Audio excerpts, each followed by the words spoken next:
Hello, स्वागत है आपका अपने चैनल प्रतिभा ज्ञान पाठशाला में। आज हम भारतीय राज्य व्यवस्था के कुछ महत्वपूर्ण प्रश्नों को हल करेंगे। जो कोई भी एग्जाम होता हो आप उसके पॉइंट ऑफ व्यू से बहुत ही महत्वपूर्ण है। देखते हैं, संपत्ति का अधिकार मौलिक अधिकार के रूप में किस संशोधन द्वारा समाप्त किया गया था। 44वें संशोधन द्वारा ये समाप्त कर दिया गया था। अगला प्रश्न है 10वीं अनुसूची का संबंध किससे है? दल बदल से है। किससे है? दल बदल विधेयक से है। नगर पालिकाओं को संवैधानिक मान्यता के संशोधन द्वारा प्रदान की गई थी। 74वें संविधान संशोधन द्वारा प्रदान की गई थी। अगला प्रश्न है, पंचायती राज दिवस कब मनाया जाता है? 24 अप्रैल को मनाया जाता है। देश के एकमात्र निर्विरोध राष्ट्रपति कौन चुने गए थे? नीलम राजीव रेड्डी चुने गए थे। अगला प्रश्न है, पॉकेट वीटो जीवी वीटो का इस्तेमाल किस राष्ट्रपति ने किया था? ज्ञानी जैल सिंह ने किया था। डाक विधेयक के संबंध में उस टाइम कौन प्रधानमंत्री थी? इंदिरा गांधी प्रधानमंत्री थी। अगला प्रश्न है, भारत में जनहित याचिका वाद पब्लिक इंटरेस्ट लिटिगेशन का जनक किसे कहा जाता है? पीएन भगवती जी को कहा जाता है। अगला प्रश्न है, संयुक्त उच्च न्यायालय की स्थापना किसके द्वारा की जाती है? संसद द्वारा की जाती है। अगला प्रश्न है, संविधान सभा के उपाध्यक्ष कौन थे? H.C. मुखर्जी संविधान सभा के उपाध्यक्ष थे। अगला प्रश्न है, प्रारूप समिति के अध्यक्ष कौन थे? डॉक्टर भीमराव अम्बेडकर थे, सबको पता होगा। भारत में संविधान सभा के निर्माण का आधार क्या था? कैबिनेट मिशन योजना 1946 था। अगला प्रश्न है, भारत के संविधान को अंगीकृत करने की तिथि क्या है? 26 नवंबर 1949 है। 26 नवंबर 1949 अंगीकृत किया गया था और पूर्ण रूप से लागू किया गया था। इसको 26 जनवरी 1950 को किया गया था। अगला प्रश्न है, भारत के संविधान की प्रथम बैठक के अध्यक्ष कौन थे? तो शशिधरन भारती जी थे या शशिधरन सिन्हा जी थे? कौन? शशिधरन सिन्हा जी थे, अस्थायी सदस्य थे ये। अगला प्रश्न है, संविधान सभा की पहली बैठक कब हुई थी? तो 9 दिसंबर 1946 को संविधान सभा की पहली बैठक हुई थी। संविधान सभा के स्थायी अध्यक्ष कौन और कब बने? ये डॉक्टर राजेंद्र प्रसाद बने थे। कितने उनके 2 दिन बाद बन गए थे ये 11 दिसंबर 1946 को बने थे। आपको ये ध्यान रखना है। अगला प्रश्न है, उद्देशिका प्रस्ताव किसके द्वारा प्रस्तुत किया गया था? तो पंडित जवाहरलाल नेहरू के द्वारा उद्देशिका प्रस्ताव प्रस्तुत किया गया था। उद्देश्य प्रस्ताव कब प्रस्तुत किया गया था? 13 दिसंबर 1946 को उद्देश्य प्रस्ताव प्रस्तुत किया गया था। उद्देश्य प्रस्ताव कब पारित किया गया था? 22 जनवरी 1947 को उद्देश्य प्रस्ताव पारित किया गया था। प्रारूप समिति का गठन कब किया गया था? 29 अगस्त 1947 को किया गया था। प्रारूप समिति को कब पारित किया गया था? 23 फरवरी 1948 को किया गया था। मुस्लिम हेतु पृथक निर्वाचन प्रणाली लागू की गई तो मार्ले मिंटो सुधार द्वारा की गई थी ये। अगला प्रश्न है, झंडा समिति के अध्यक्ष कौन थे?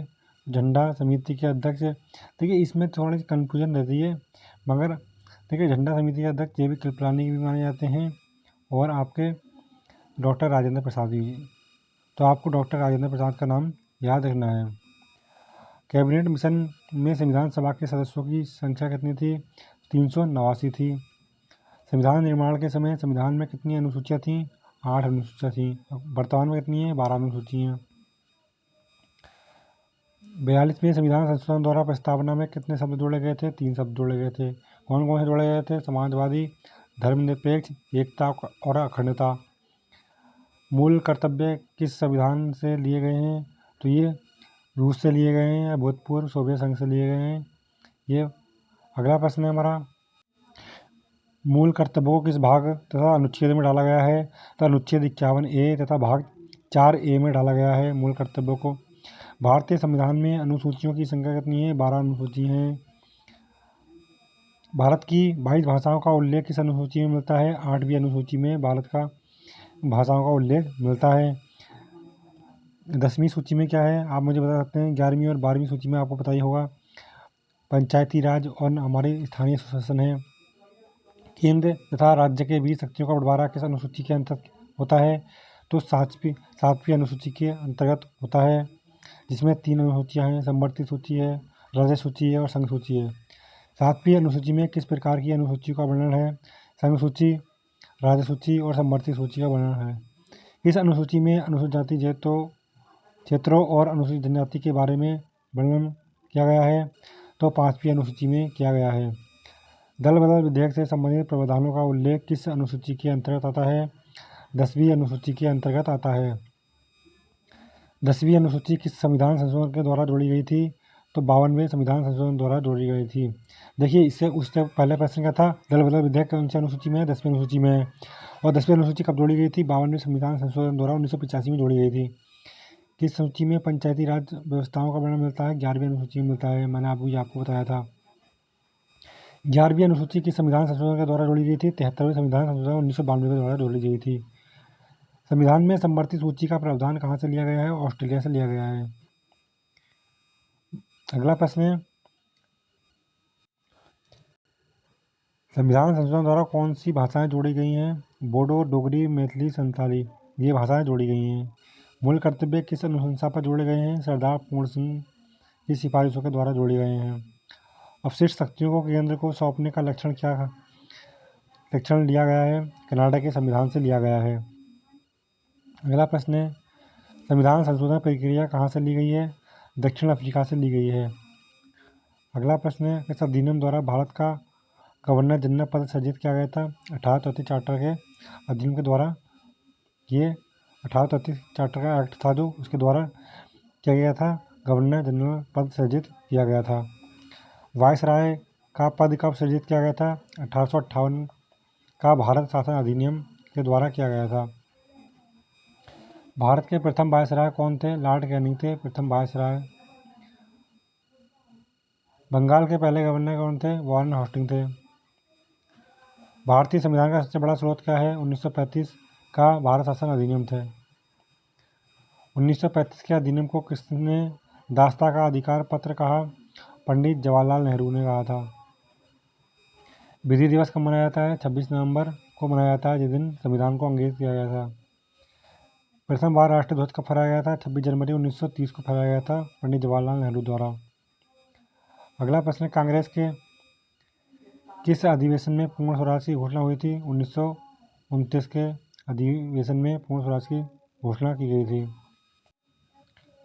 अगला प्रश्न है, डॉक्टर भीमराव अंबेडकर किस प्रदेश से संविधान सभा में सदस्य थे? तो मुंबई क्षेत्र से संविधान सभा में सदस्य थे।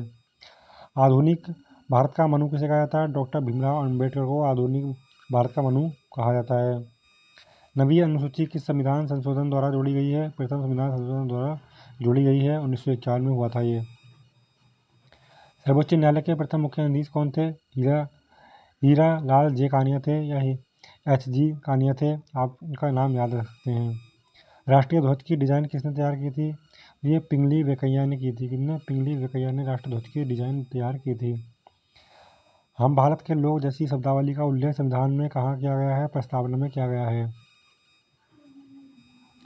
मतदाता की आयु किस वर्ष से घटाकर 18 वर्ष के संविधान संशोधन द्वारा की गई थी? 61वें संविधान संशोधन 1989 द्वारा की गई थी। शिक्षण संस्थानों में धार्मिक शिक्षा का प्रतिबंध किस अनुच्छेद के तहत लगाया गया है? अनुच्छेद 28 के तहत लगाया गया है। मंत्रिमंडल शब्द का उल्लेख किस अनुच्छेद में है? अनुच्छेद 352 में है। इसमें अनुच्छेद 352 में। संविधान सभा के संवैधानिक सलाहकार कौन थे? तो BN राव थे। कौन? BN राव जी थे संविधान सभा के सलाहकार। अगला प्रश्न है,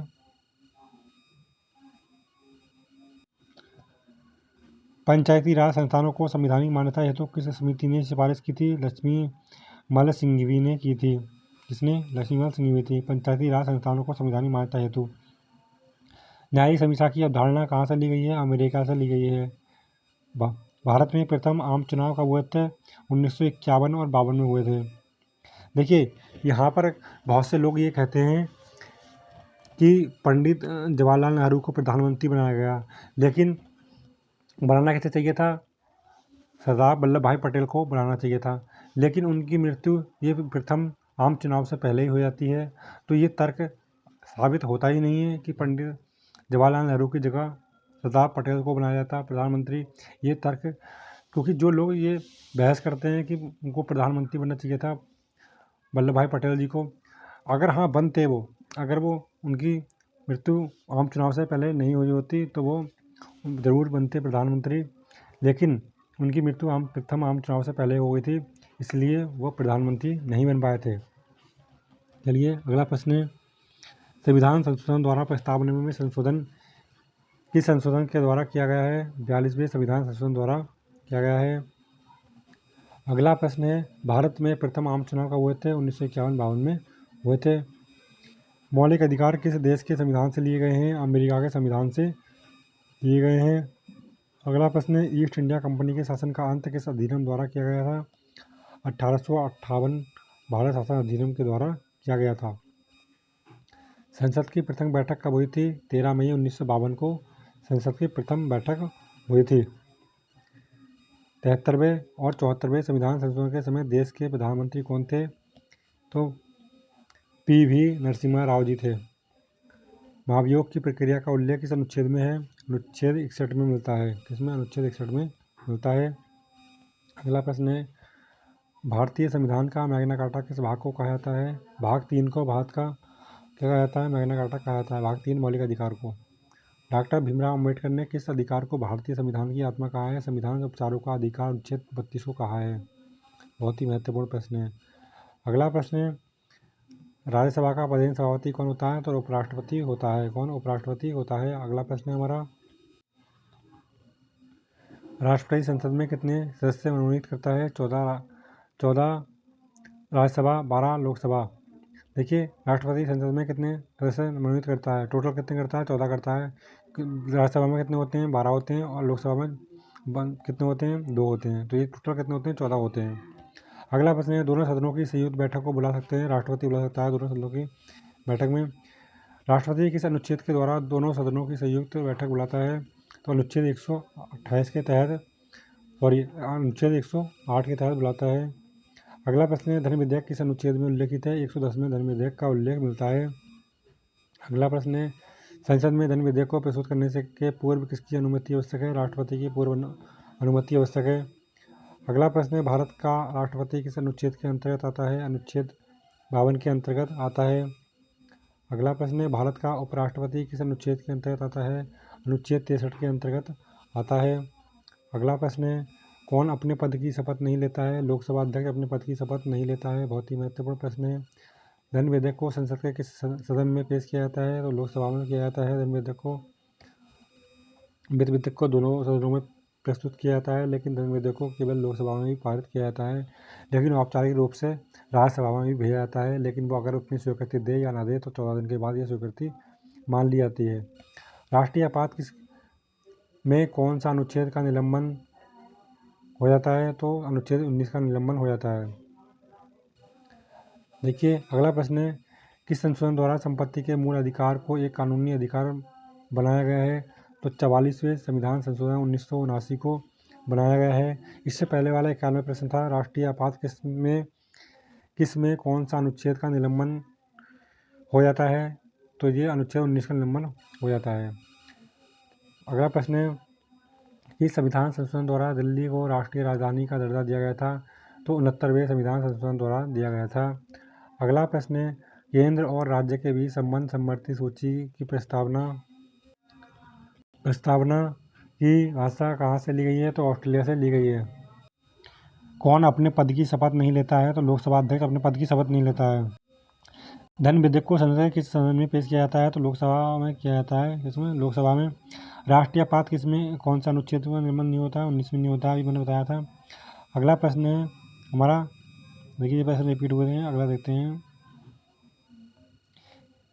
शोषण के विरुद्ध अधिकार किस अनुच्छेद के अंतर्गत आता है? तो अनुच्छेद 23 और 24 के अंतर्गत आता है। किसके? 23 और 24 के अंतर्गत आता है। अगला प्रश्न, धार्मिक स्वतंत्रता का अधिकार किस अनुच्छेद के अंतर्गत आता है? तो अनुच्छेद 25 के अंतर्गत आता है। अगला प्रश्न है हमारा, प्रांतीय संविधान समिति के अध्यक्ष कौन थे? सरदार वल्लभ भाई पटेल थे। कौन? सरदार वल्लभ भाई पटेल थे प्रांतीय समिति के अध्यक्ष। प्राक्कलन समिति में कितने और किस सदन के सदस्य होते हैं? लोकसभा के 30 सदस्य होते हैं प्राक्कलन समिति में। लोक लेखा समिति में कितने और किस सदन के सदस्य होते हैं? 22 सदस्य होते हैं। लोकसभा में के 15 और राज्यसभा के 7 सदस्य होते हैं। आज का हमारा लास्ट प्रश्न है। अगला प्रश्न, 14 वर्ष से कम आयु के बच्चे कारखाने में काम नहीं कर सकते हैं, किस अनुच्छेद द्वारा कहा गया है? अनुच्छेद 24 के अंतर्गत कहा गया है। किसके? अनुच्छेद 24 के अंतर्गत कहा गया है। ये आज के हमारे 100 प्रश्न थे। यदि आपको ये प्रश्न अच्छे लगे हों तो वीडियो को लाइक करें, शेयर करें और चैनल को सब्सक्राइब जरूर करें। जय हिंद।